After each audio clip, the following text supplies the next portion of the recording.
El tercer concepto que vamos a tratar es el de fuerzas intermoleculares. Es decir, una vez que tenemos las moléculas empiezan a agregarse teniendo en cuenta la fuerza de interacción entre ellas, es decir, las fuerzas intermoleculares. Son fuerzas de atracción entre moléculas de origen eléctrico y van a depender de la naturaleza de las sustancias, es decir, si estas son polares o no polares. Se ponen de manifiesto cuando las moléculas están muy cerca unas de otras y cuanto mayor es la intensidad de estas fuerzas, mayor va a ser la energía requerida para poder realizar el cambio de estado, es decir, para poder separarlas y producir, por ejemplo, la fusión y la vaporización. Es decir, que cuanto mayor son las fuerzas intermoleculares, más altos van a ser los puntos de fusión y ebullición. Dentro de las fuerzas intermoleculares tenemos las fuerzas de dispersión de London que existen entre todas las moléculas, o sea, todas las sustancias moleculares tienen este tipo de fuerza de atracción.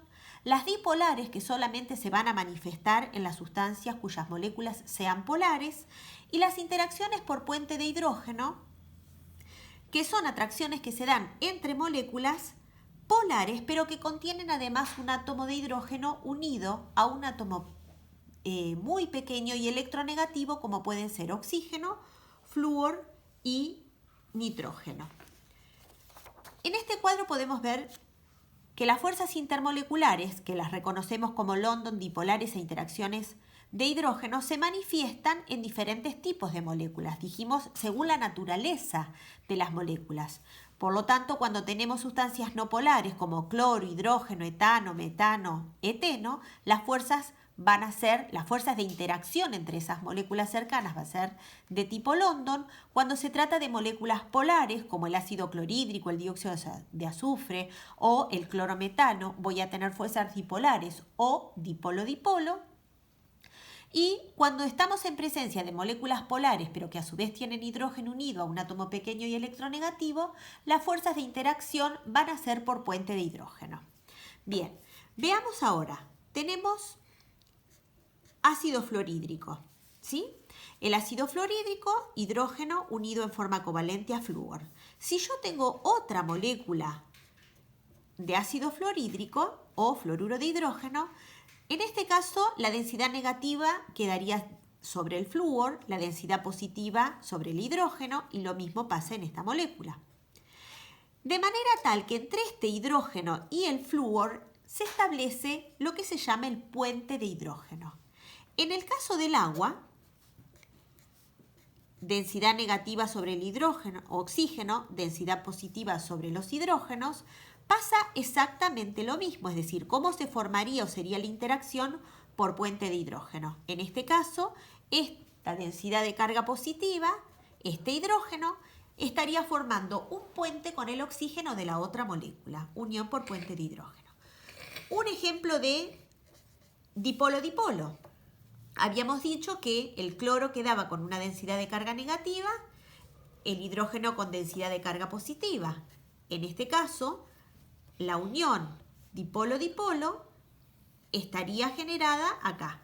O sea, tenemos polos opuestos. Entonces, el polo negativo es atraído por el polo positivo. Acá tendría densidad negativa, acá tendría densidad positiva.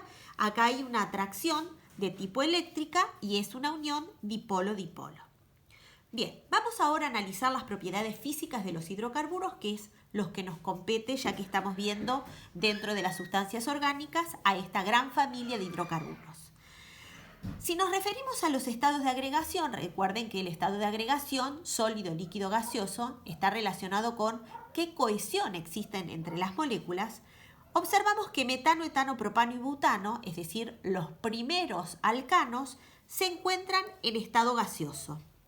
Mientras que cuando tenemos alcanos que van de 5 carbonos a 17, el estado de agregación va a ser líquido y cuando tengo 18 carbonos o más estaría en presencia de hidrocarburos en estado sólido. Vamos a analizar otra de las propiedades físicas que es el punto de ebullición. Si nosotros observamos el cuadro, vamos a ver que metano tiene un carbono, etano 2, propano 3, 4, 5, 6, 7 carbonos, todos dispuestos en forma lineal. ¿sí?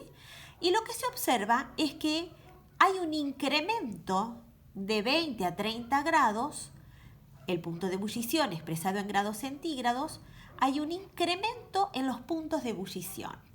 ¿Por qué se da esto? Es porque al aumentar en forma lineal el número de carbonos, aumentan también las fuerzas de atracción, que en este caso, al tratarse de sustancias no polares, las fuerzas de atracción van a ser de tipo de London, es decir, tengo interacciones por fuerzas de London. Por eso hay un incremento en el punto de ebullición. Necesito más cantidad de energía para poder vaporizar a este tipo de sustancias. ¿Qué es lo que sucede cuando tengo la misma cantidad de carbonos pero empieza a ramificarse? Si ustedes observan, acá tengo el pentano escrito en forma lineal, el metilbutano, ya apareció una ramificación, pero tengo la misma cantidad de carbonos, y acá tengo dimetilpropano, igual número de carbonos, pero más ramificado aún. Y se observa que el punto de ebullición disminuye. ¿Qué es lo que pasa acá? A medida que aumentan las ramificaciones, la molécula va siendo más globular. Eso hace que exista menos superficie de contacto entre una molécula y otra. Por lo tanto, se van debilitando a medida que se ramifican las fuerzas de interacción intramoleculares, las fuerzas de atracción intermoleculares. Entonces, eso hace que al debilitarse sea más fácil, en este caso, vaporizar. En cuanto a la solubilidad y teniendo en cuenta la regla empírica que una sustancia disuelve a otra similar, considerando que los hidrocarburos son sustancias no polares, uno esperaría que sean solubles en solventes no polares. En química orgánica se trabaja con este tipo de solventes y los no polares son éter, benceno y cloroformo. Y por supuesto, este tipo de sustancias van a ser insolubles en agua, ya que el agua constituye una sustancia polar. La densidad, que es otra de las propiedades físicas con las que se trabaja, recuerden que la densidad es la masa por unidad de volumen. En el caso de los hidrocarburos son todos menos densos que el agua, el valor promedio está en 0,8 gramos por centímetro cúbico y la mayoría de los compuestos orgánicos son menos densos que el agua. En este caso les puse la densidad del agua 1 gramo por centímetro cúbico y en el caso del hexano es 0,62. Acá se observa que el valor es mínimo.